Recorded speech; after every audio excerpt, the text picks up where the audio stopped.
ಈ ಪುಣ್ಯಾತ್ಮ ಭರತ್ತು ಮಾಡೋದೇ ದೋ ನಂಬರ್ ಬಿಸ್ನೆಸ್ ಇವನೇ ಯಾರೇಳಿ ಬೆನಕಾ ಗೋಲ್ಡ್ ಮಾಲೀಕ ಭರತ್ ಕುಮಾರ್ ಫೋಟೋ ಅಂತ ತೋರಿಸ್ತಿದೀವಲ್ಲ ಇವನೇ ದೊಡ್ಡ ಕಳ್ಳ. ಕಷ್ಟದಲ್ಲಿರೋ ಜನರು ತಮ್ಮ ಪಾಪ ಏನೋ ಒಂದು ಚಿನ್ನಾಭರಣ ಏನೋ ಕಷ್ಟಪಟ್ಟು ಏನೋ ಒಂದು ಅಷ್ಟು ಚಿನ್ನ ಮಾಡಿರ್ತಾರೆ, ಗೋಲ್ಡ್ ಮಾಡಿರ್ತಾರೆ, ಅದನ್ನ ಏನೋ ಕಷ್ಟ ಬಂತು ಅಂತ ಹೇಳ್ಬಿಟ್ಟು ಅಡ ಇಡೋಕೆ ಹೋಗ್ತಾರೆ, ಮುಂದಾಗ್ತಾರೆ, ಇದನ್ನ ಮಾರಾಟ ಮಾಡ್ತಾರೆ. ಹೀಗೆ ಫೋನ್ ಮುಖಾಂತರ ಕಷ್ಟದಲ್ಲಿರೋ ಜನರನ್ನ ಟೆಲಿಕಾಲರ್ಗಳ ಮೂಲಕ ಸಂಪರ್ಕ ಮಾಡ್ತಾರೆ. ಇದೇ ದೋಖಾ ಟೀಮು.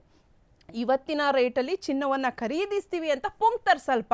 ಅಯ್ಯೋ ಇವತ್ತಿನ ರೇಟಿಗೆ ಚಿನ್ನಾಭರಣ ಕೊಂಡ್ಕೊಳ್ತಾರಲ್ಲಪ್ಪ ಅಂತೇಳಿ ಪಾಪ ಕಷ್ಟ ಇದ್ದವರು ಆ ಬೆನಕಾ ಗೋಲ್ಡಿಗೆ ಹೋದರೆ ನಿಮ್ಮ ಕತೆ ಮುಗೀತು, ನಿಮ್ಮ ಗೋಲ್ಡ್ ಫಿನಿಶ್.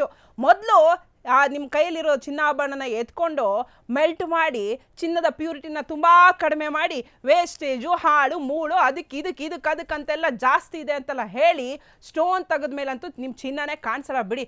ಅಷ್ಟೇ ಅಲ್ಲ, ಇವರು ಬೆದರಿಸೋಕ್ಕೂ ಶುರು ಮಾಡ್ತಾರೆ. ಇಲ್ಲ ಸರ್, ನಮ್ಮ ಚಿನ್ನನ ನಮಗೆ ಕೊಟ್ಬಿಡಿ ಅಂತ ಕೇಳಿದ್ರೆ ಗೂಂಡಾಗಳನ್ನ ಬಿಟ್ಟು ನಿಮಗೆ ಆವಾಜ್ ಹಾಕಿ ಬೆದರಿಸ್ತಾರೆ, ಬೆದರಿಕೆನ ಹಾಕ್ತಾರೆ. ಇದೇ ಭರತ್ ಆ್ಯಂಡ್ ಸ್ಮಗ್ಲಿಂಗ್ ಗ್ಯಾಂಗು ಮಾಡುತ್ತಂತೆ, ಈ ಥರ ಬೆದರಿಕೆನ ಹಾಕ್ತಾರಂತೆ. ಈ ಸಂಬಂಧ ಈಗಾಗಲೇ ಬೆಂಗಳೂರಿನ ಬಸವನಗುಡಿ, KR ಪುರಂ ಸೇರಿದಂತೆ ಹಲವು ಕಡೆ ಪೊಲೀಸ್ ಠಾಣೆಯಲ್ಲಿ ಈ ಭರತನ ಬೆನಕಾ ಗೋಲ್ಡ್ ಮೇಲೆ ಕೇಸ್ ದಾಖಲಾಗಿದೆ. ಇಷ್ಟು ಎಂತಹ ವಂಚಕರು ಇರ್ತಾರಲ್ಲ,